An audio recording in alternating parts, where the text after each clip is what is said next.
नमस्ते दोस्तों।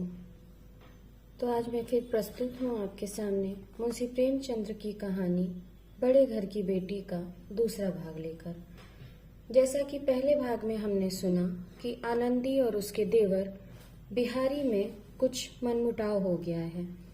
इसी बात को लेकर आनंदी का पति श्रीकंठ, जो कि बहुत ही धैर्यवान और शांत पुरुष था, वह अपने पिता से विद्रोहपूर्ण बातें कहने पे मजबूर हो गया। तो चलिए कहानी की शुरुआत करते हैं।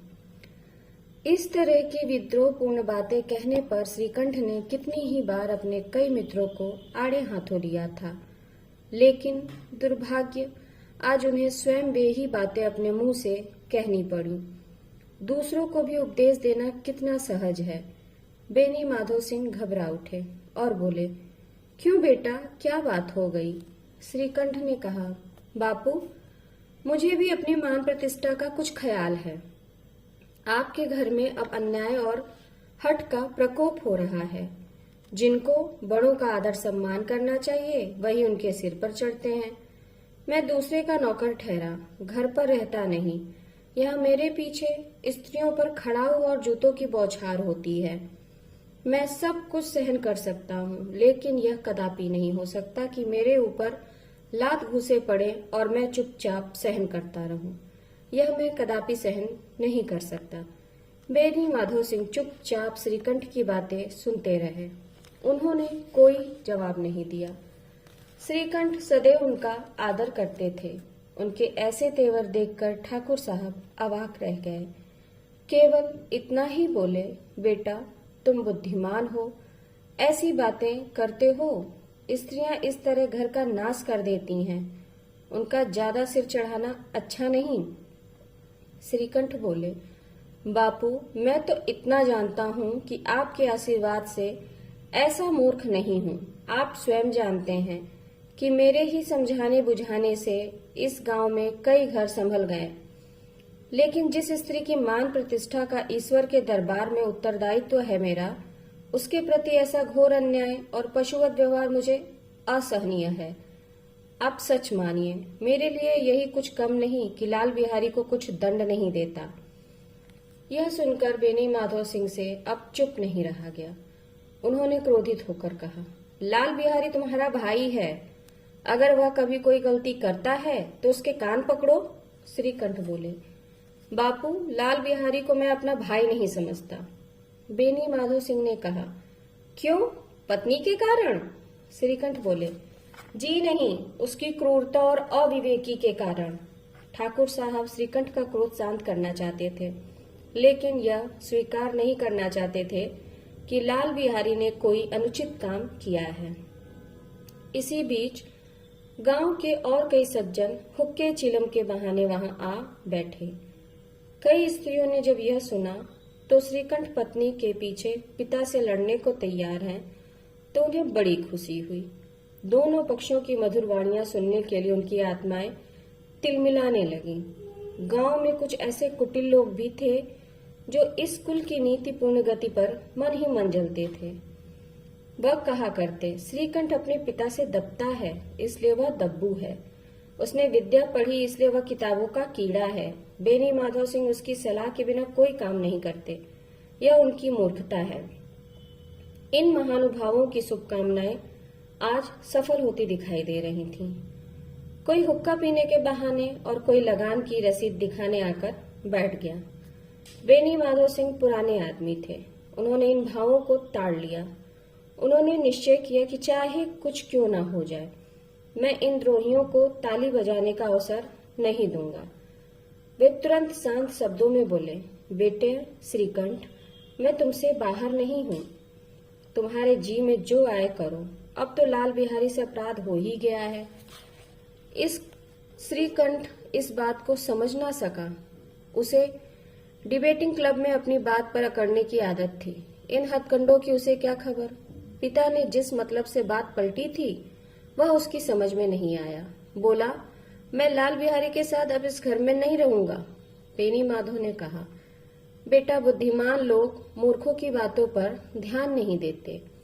वह नासमझ है। उससे जो कुछ भूल हुई उसे तुम बड़े होकर माफ कर दो। श्रीकंठ बोले, नहीं बापू, मैं उसकी इस दुष्टता को कभी सहन नहीं कर सकता। या तो वही इस घर में रहेगा या मैं। आपको यदि वह ज्यादा प्यारा है तो मुझे इस घर से विदा कर दीजिए। मैं अपना भार स्वयं संभाल लूंगा। अगर आप मुझे इस घर में रखना चाहते हैं तो लाल बिहारी से कहिए जहां जाए वहां चला जाए। बस मेरा यही अंतिम निर्णय है। लाल बिहारी दरवाजे की चौखट के पास खड़ा अपने बड़े भाई की बातें सुन रहा था। वह उनका बहुत आदर करता था। उसे कभी इतना साहस ना हुआ था कि अपने बड़े भाई के सामने चारपाई पर बैठ जाए, हुक्का पी ले या पान खा ले। पिता का भी बहुत सम्मान करता था। श्रीकंठ भी उसे बहुत प्यार करता था।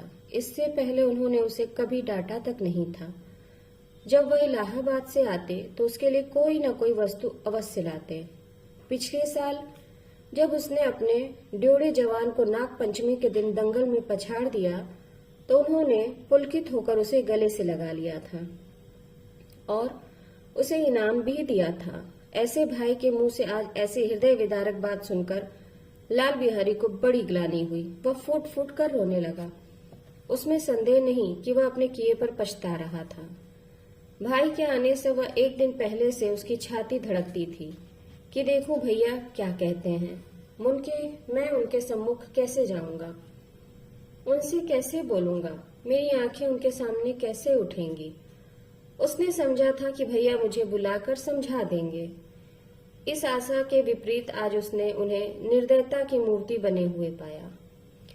वह मूर्ख था, लेकिन उसका मन कहता था कि भैया मेरे साथ अन्याय कर रहे हैं। यदि श्रीकंठ उसे अकेले में बुलाकर दो चार बातें कह देते, इतना ही नहीं दो चार तमाचे भी लगा देते तो कदाचित उसे इतना दुख न होता।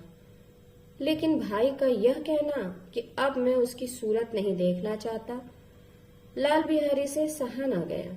वह रोता हुआ घर आया और अपने कमरे में जाकर कपड़े पहने, आंसू पोंछे और आनंदी के कमरे में जाकर बोला, भाभी, भैया ने निश्चय कर लिया है कि वे मेरे साथ इस घर में नहीं रहेंगे। अब वह मेरा मुंह भी नहीं देखना चाहते, इसलिए अब मैं जा रहा हूँ।